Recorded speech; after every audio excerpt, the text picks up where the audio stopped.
kind of an emotional place here at by the sailing club, by the Park Point launch here at down here in Duluth, Minnesota. And I mean, I've been down here lots of times in the last couple of years, but I guess this is the first time I've really come down here like during the summer and just sat here like on a launch here like me and my dad used to do. And then we'd anyway, and this is where, and we'd always, sometimes like so during the summer I'd have my sailboat moored out here, and which is actually what we're going to do today. I need to like try to find the mooring, but we'd have my sailboat moored out here. But a lot of times we just come down here, you know, check on it and just kind of like sit in a launch here, whatever. Kind of weird. Then looking back at the Dodge Ram that's now mine, it's kind of, a lot of times when I see it, I still think like flashed. Even though it's been like a year, I've been driving my late dad's car. Then like, you know, it's like a flash. Ooh, it's my dad's car. You know, he's there. You know, so it's like, I don't know, those kind of feelings. I guess it takes a long time, you know. But you still have this feel. Anyway, but this is significant place. A lot of stuff has happened. I've hung out in this area a lot, and then stuff like where my sailing. I used to have my. Now actually, okay, so. Yeah, in case I don't actually get my boat out in the water. Yeah, if I don't, it's getting late in the year, so if I don't manage to actually find that mooring, I don't know, the chance of me getting it out this year is going to be kind of slim. But there's some, now that's the Duluth Superior Sailing Association. That's where I first learned to sail a little bit before I got my own boat. And that's actually, in case I don't get my boat out, that's what my boat looks like right there, a Flying Scot. Except that one I think is from like the 2000s. You can see it looks real nice, where mine's a lot more faded. Mine's like from 1963, I believe. So anyway. Standing here at the pier, just want to kind of get a visual idea of where the boat is, looking at the clearing, this little clearing here, looking at some of the other features, kind of see, maybe also kind of using this tree here as a point of view a little bit too, assuming it's still here next year. And then,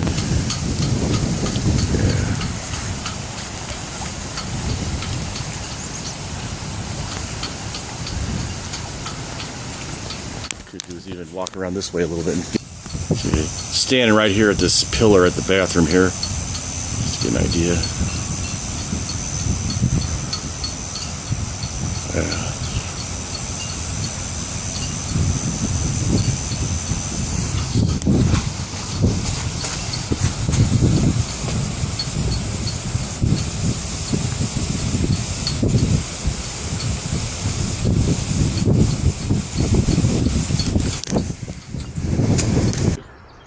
Got some baby swans out here.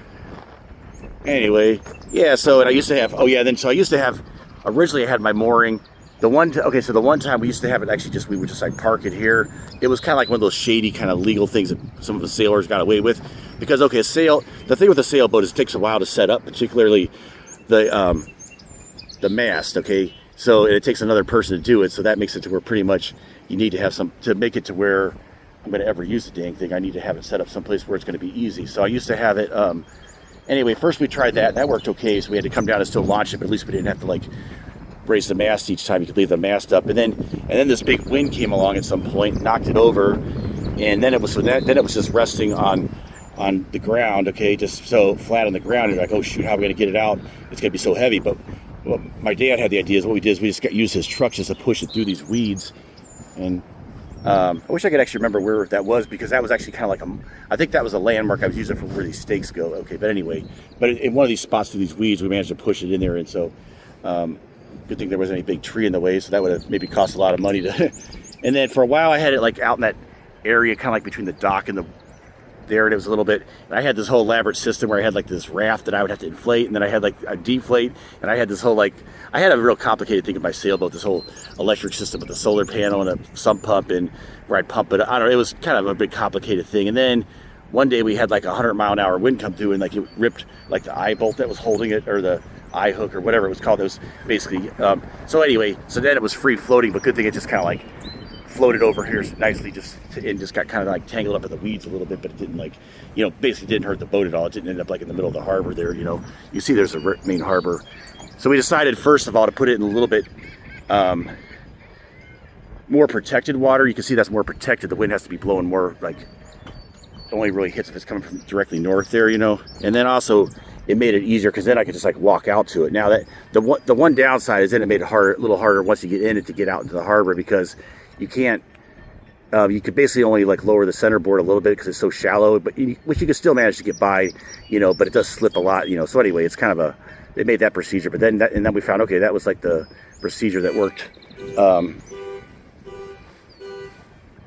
And then we found out that was a procedure that then, we used from then on, but I got to see if I can find this mooring, so the mooring is just something at the bottom, it's, usually it's some heavy weight. Now we did something a little bit different. Maybe I won't even, did I mention that in another video? Well, anyway, so it's something I got to find down there that basically it's a big chain hooked to something. And then it's like, well, okay, it's not that secret. I mean, I don't know if there's technically any rule against it, but we like actually just pounded like this big pole into the way like super like this like 20-foot pole, however deep it was before it stopped going. And it lasted a long time. Some people said it was going to get like ripped up by the ice or something, but it worked out pretty well. So anyway, so the challenge is first I got to find, once I find the thing, I guess it's pretty much ready to launch. I just have to find a day when someone's available to come down here. Now it's super hot here, but it actually feels pretty good in this breeze actually, so that's good. Enjoying that.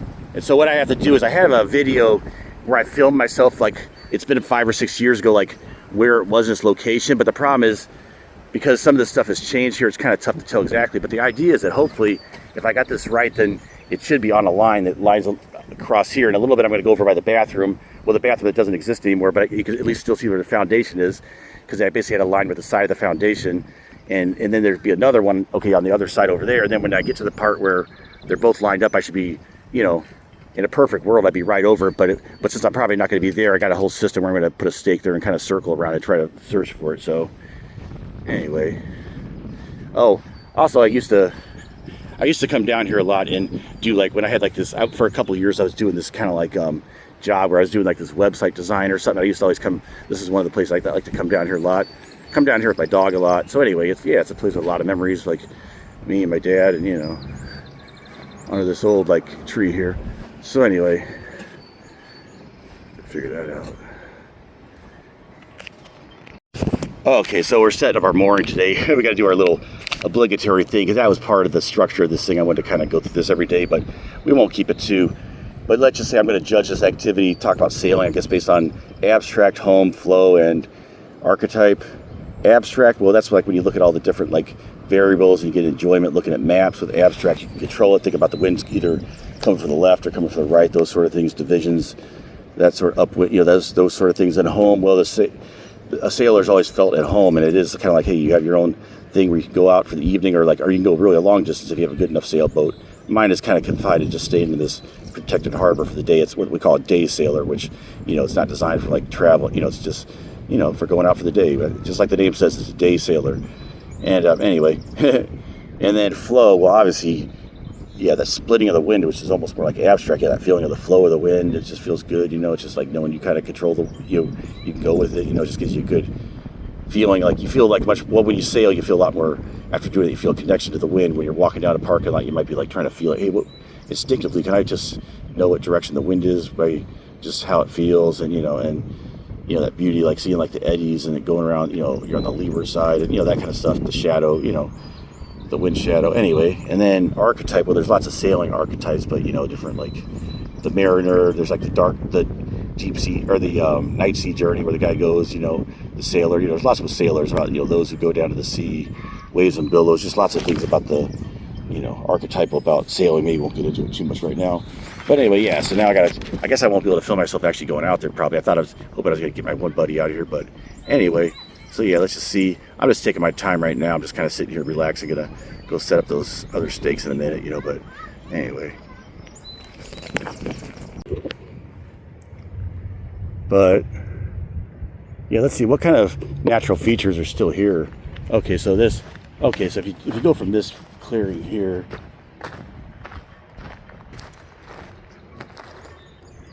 okay, well, I don't know. Okay, let's just say I'm standing right. This spot's probably not going to move, so I'm just going to stand on this hill right about here. Okay, how about right by this clump here? Okay, this probably won't change. Okay, and then if I do there, I can just keep track of where that is. It's harder to get like another angle from there because that's kind of been overgrown too, but okay. So actually I was pretty close. I mean, I didn't get as far as finding it. So it must be pretty close to that area.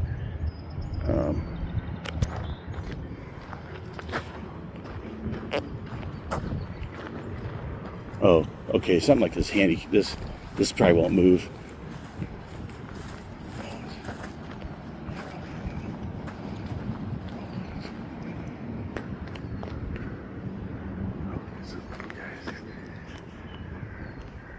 Okay, so let's just say if I... Oh, maybe I should put a little marker that... Oh, maybe I should. If I have a paint pen, maybe I'll do that. But if you do like... Okay, it's on this line here between that sign and about right to the left here of the... Okay, so if you stand just a little bit to the left of this, about a foot... Okay, about 2 feet to the...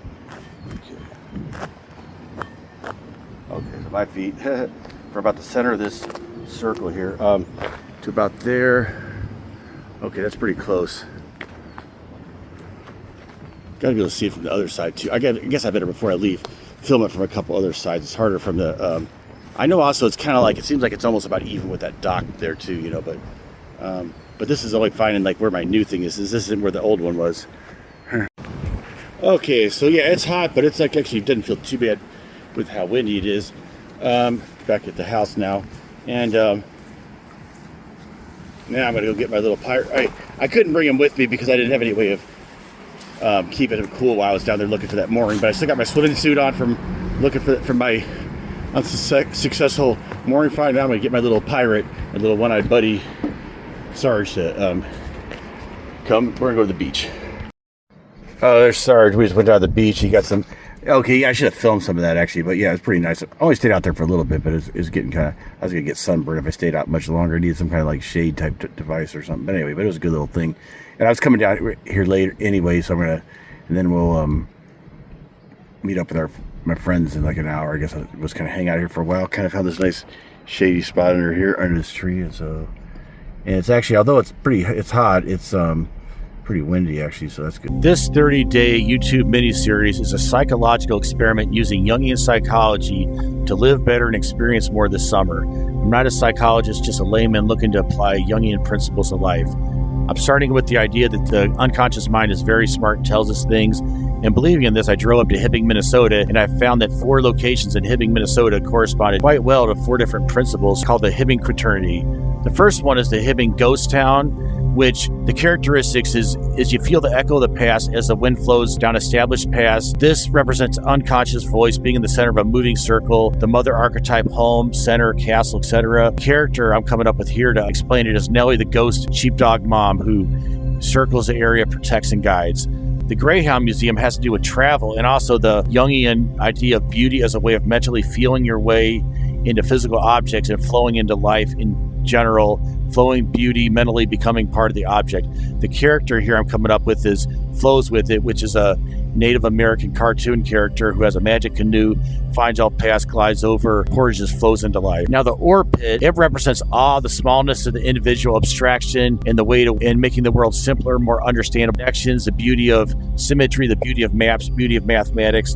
And this is supposed to be Laser Nash. Doesn't look like him that much, but anyway, it's like John Nash with his cup sending out all these laser beams across, dividing the world, trying to find that order in the chaos from A Beautiful Mind, if you haven't seen that movie. Bob Dylan's home. It represents stories, archetypes, wishing to become someone else. DJ Hat Trick, what he does is he gets people into the groove by putting different hats on and sending people into different paths. It's sort of like the way we do whenever we listen to a song, for example. Here's a simplified view of the quaternity here that I'm going to be using for this 30-day adventure. And this is what it's going to more look like. I'm just going to do a simple sketch that I'll put in the video and then just kind of explain it like on a notepad like this to make it simpler so I can get it done. So I can do a video for 30 days. And so subscribe to get all 30 of those videos.